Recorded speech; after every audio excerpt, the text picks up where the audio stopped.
All right, good afternoon, class. I had another question about 6.3. This one was number 6. I pushed back our quiz because there have been a bunch of questions about 6.3, so we're going to spend some more time on that early next week and then get to the quiz after that. So this question in particular had a bunch of bars on a bar graph talking about the length that different employees had spent working at a certain job. Okay, so the two pieces of information that were given in this problem were that the mean was 10.2 years of employment with a standard deviation of 4.1 years.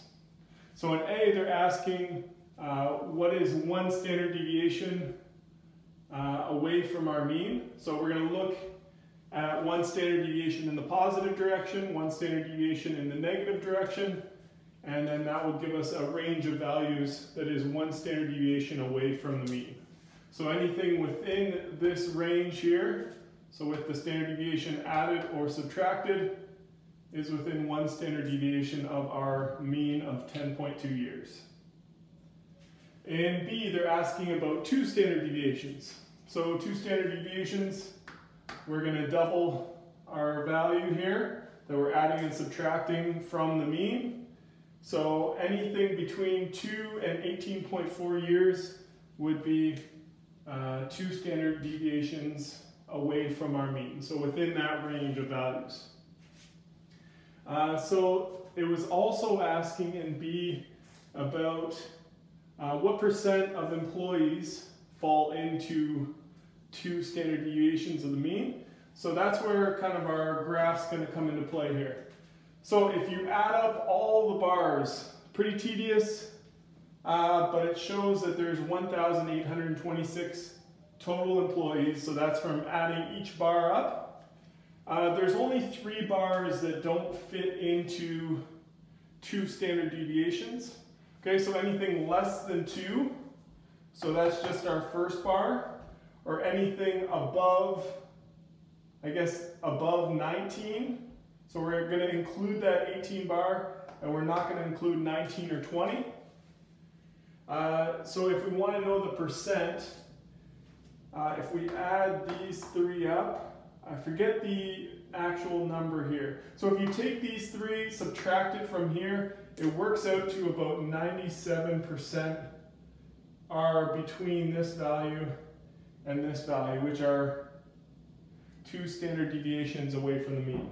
So our first standard deviation will give us somewhere in here with our, what do we have, 14.3 and 6.1. So between 6 and 14, that would be our first standard deviation.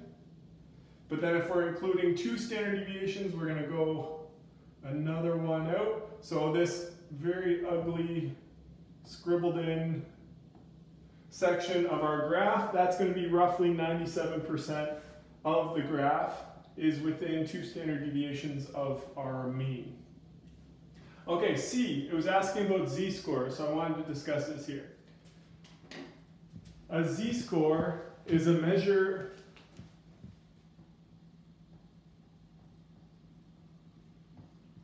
of how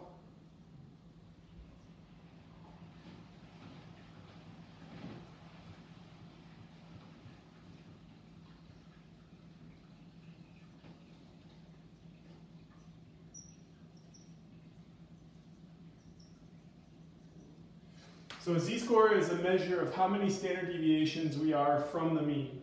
So in this example here, when we were looking at 14.3, for example, that has a z-score of 1 because it's 1 standard deviation to the right of the mean. If we look at this value of 18.4, that would have a z-score of 2. It's 2 standard deviations to the right of the mean, and it works similarly the other way. So if we look at, what was this one here, 6.1, that would have a z-score of -1 because it's 1 standard deviation to the left. And then again, we would have a z-score of -2 for 2 years because that's going to be 2 standard deviations to the left of our mean. So hopefully that clears that up. So a z-score is just a measure of how many standard deviations to the left or to the right of our mean.